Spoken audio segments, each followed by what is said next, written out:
Ukraine మీద యుద్ధం చేస్తున్న రష్యాని కంట్రోల్ చేసేందుకోసమని ఫ్రాన్సు, జర్మనీ లాంటి వాళ్ళు తమ సైన్యంతో ఉక్రెయిన్ సరిహద్దులలో లేదా రష్యా ఉక్రెయిన్ సరిహద్దులో మోహరిస్తున్నటువంటి వేళ రష్యా తన అణుపాటవాన్ని ప్రదర్శించాలని నిర్ణయించుకుంది. ఉక్రెయిన్ సమీపంలో అణ్వాయుధాల విన్యాసాలు మొదలుపెట్టాలని రష్యా అధ్యక్షుడు వ్లాదిమిర్ పుతిన్ తన సైన్యాన్ని ఆదేశించారు. ఈ క్రమంలో విన్యాసాల్లో భాగంగా సన్నద్ధత కోసం పలు చర్యలు తీసుకుంటాం, వ్యూహాత్మక అణ్వాయుధాలను వినియోగిస్తామని రష్యా రక్షణ శాఖ వెల్లడించింది. మరికొన్ని రోజుల్లోనే వీటి కసరత్తు మొదలవుతుందని చెప్పింది.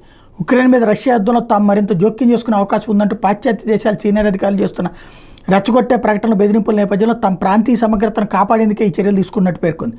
వ్యూహాత్మక అణ్వాయుధాల విన్యాసాలు సాధారణమైనప్పటికీ యుద్ధం వేళ వీటి కసరత్తు మీద రష్యా బహిరంగ ప్రకటన చేయడం ఇదే తొలిసారి.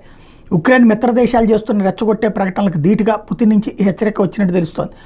బ్రిటన్ అందించే ఆయుధాలతో రష్యా భూభాగాల మీద ఉక్రెయిన్ దాడులకు దిగితే ఆ పరిస్థితి ఉక్రెయిన్లో లేదా మరెక్కడైనా బ్రిటన్ సైనిక స్థావరాల ఆయుధాగాలపై తాము దాడులకు దిగేలా ప్రేరేపిస్తుందని మరోవైపున క్రెమ్లిన్ హెచ్చరించింది.